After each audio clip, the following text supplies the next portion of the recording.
In the Roman Republic, in times of war or extreme distress, citizens would vote for one man to rule. This man was called a Caesar. If you know your history, you will know that the last Caesar refused to give up his power and Rome turned from a republic into an empire. In today's video, we're exploring the relationship between freedom and security to determine which one people value more. At what point should we give up our freedoms for increased security, and whether our freedoms are being taken away already in the name of increased security. You might be surprised what people had to say. Let's dive in.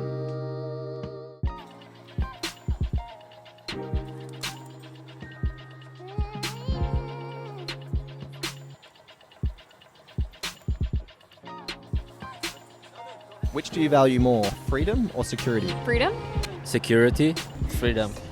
because security only gives you so much in life, and freedom really does drive the person you're meant to be out. So, I figured you were American, so I knew the answer was going to be freedom. There needs to be security within freedom. So you need some sort of security frame to move freely, I would say. So it goes hand in hand, but if I would have to decide, I would go with freedom. Freedom. Freedom. I mean, you can't really do things without feeling safe, right? So, I mean, if I might have freedom, but who knows? The next guy on the street could just come rob me on a random Tuesday. I could go from a nice meal and then bam!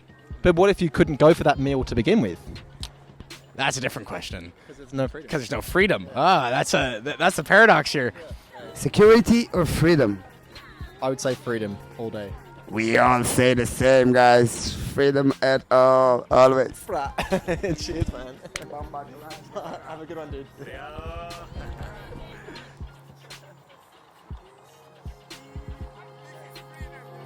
So it's no surprise that most people said that they valued freedom more than they valued security. Although it does have its share of difficulties, Portugal is a member of the EU and by all accounts a very safe and liberal democracy. So safe in fact that according to the 2023 Peace Index rating, Portugal ranked 7th amongst the safest countries in the world. If Portugal was engulfed in civil war or famine like Yemen and Syria, perhaps people would be more willing to give up their freedom if it lowered the risk of sudden death by high explosives. Like, what would have to happen for you to give up your freedom for security?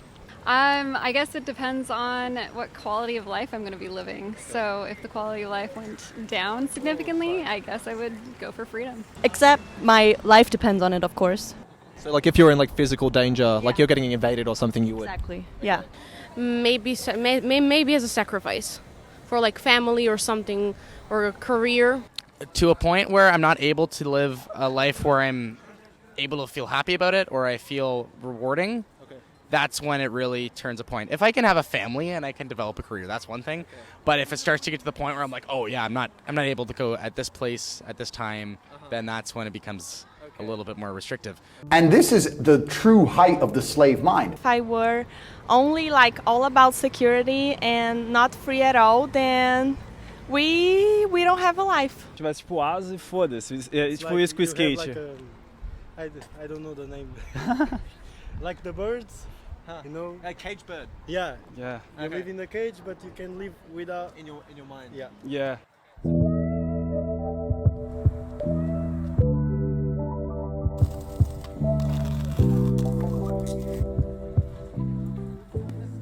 It's common knowledge that governments and corporations are reading our texts, listening to our calls, and even spying on us through our webcams. I wondered to what extent people were aware of this encroachment on our liberties, and whether or not they even cared. Do you think in modern society that we've already given up our freedom to an extent for security? 100%. There are rules and guidelines for everything. You can't do this there. You have to move to a certain space where you can move freely. There are certain spaces to move freely in a certain way, if you know what I mean. Okay. Yeah, it's really hard to be free anywhere. For sure. Can you give an example? I mean, lockdown. I mean, case in general. I'm in healthcare as well, so like I have a mixed view on that, and I would love to hear it. I think it was a way for governments to just like consider like what they could do to the community as far as like what you could actually do to control people, but at the same time working in healthcare and actually witnessing it really does matter, that you quarantine and you stay in place. So I don't know, it's a mixed bag. My ex-girlfriend was a nurse as well. She worked with COVID and she saw firsthand how crazy it was. But at the same time, it's a bit convenient, isn't it? Yeah, for sure, especially the way that the world's working right now. So I don't know. Which country? Yeah, the government is taking the freedom, yeah. Oh, 1,001 billion%. Give an example? Oh my God. Well, I mean, like even in Canada, half the time, like I'm trying to do something. Even when it comes to like financial purposes, you got to go through 4 verification steps in order to get into your account. And like I understand there's that's also because people will try and hack into your stuff. But regardless, like it makes life a lot more difficult. Yeah. Maybe, I think so. Like maybe working too hard and focusing on only achieving like having things and all, and you gave your life up. I mean, you don't live anything, you don't enjoy anything. Sure. So you don't have freedom. Yes, exactly. We think we have the sensation of freedom, but we are not really free because of social media. Everything that we see is kind of like telling us to do things either in a certain way that we are not even aware of. Already we don't have freedom, you think? For some people, yeah, don't have freedom. But if you think out of the box and don't like see the news, and when I explain that, following the rules of the society, because imagine everyone live the same life, the same dreams. Don't think about out of the box. I'm from Serbia, and we also have a government that we want to stand against peacefully with peaceful protests because our freedom is being taken away and the freedom of choice, because democracy is shown all over the country, but we don't see that much democracy. What do you mean you don't see democracy?